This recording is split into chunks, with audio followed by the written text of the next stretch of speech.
जिस मुल्क में सरहद पर खून बहाने वाला जवान भारत मां का बेटा कहलाता है, उसी जवान की बेटी को अगर कोई मंत्री आतंकी की बहन कह दे और सरकार चुप रहे तो सवाल पूछना जरूरी हो जाता है कि इस देश में सबसे बड़ा बेशर्म कौन है। नमस्कार, आपके साथ मैं हूं गिरिराज शर्मा और आप देख रहे हैं सरल टॉक। मंत्री का नाम है विजय शाह और काम अपमान। सेना की बेटी को अपशब्द कहने का घिनौना काम किया गया है और बीजेपी अब चुपचाप तमाशा देख रही है। यह सरकार उस नाव की तरह हो गई है जिसमें छेद भी है और अहंकार भी। पानी अंदर आ रहा है लेकिन कप्तान कह रहा है सब कंट्रोल में है। लेकिन जब सेना की बेटी को आतंकी की बहन कहा जाता है तब सिर्फ नाव नहीं, देश की आत्मा डूब जाती है। इस मामले में न सिर्फ जनता जागी बल्कि सुप्रीम कोर्ट और हाई कोर्ट को भी कहना पड़ा, ऐसी भाषा बर्दाश्त नहीं होगी। कोर्ट ने फटकार लगाई लेकिन बीजेपी ने कानों में रुई ठूस ली।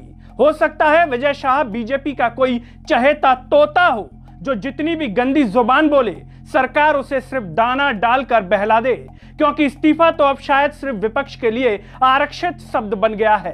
सोचिए, अगर यही बयान किसी विपक्षी नेता ने दिया होता तो क्या अब तक चैनलों पर चिल्ला चिल्ला कर बवाल नहीं मचाया जा चुका होता?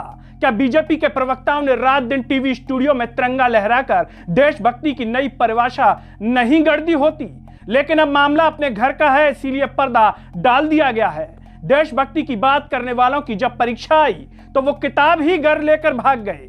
भाजपा की नैतिकता वक्त के पंखे से लटक रही है और उस पंखे की स्पीड चुनावी फायदों से तय होती है। जहां नुकसान दिखा वहां नैतिकता का बल्ब फ्यूज हो जाता है और विजय शाह जैसे नेता वो तो उसी अंधेरे में पनपते हैं।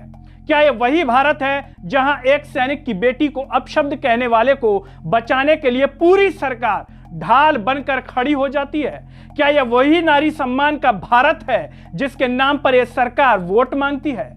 सवाल देश से है कि सेना के जवान के बलिदान का मोल क्या सिर्फ भाषणों तक है? क्या देश की बेटियां अब सिर्फ पोस्टर तक सीमित हैं? और सबसे बड़ा सवाल, क्या सत्ता की भूख इतनी बेशर्म हो चुकी है कि अब शर्म खुद शर्मिंदा है? जब देश के रक्षक की बेटी का सम्मान नहीं कर सकते तो देशभक्ति का ढोंग मत कीजिए।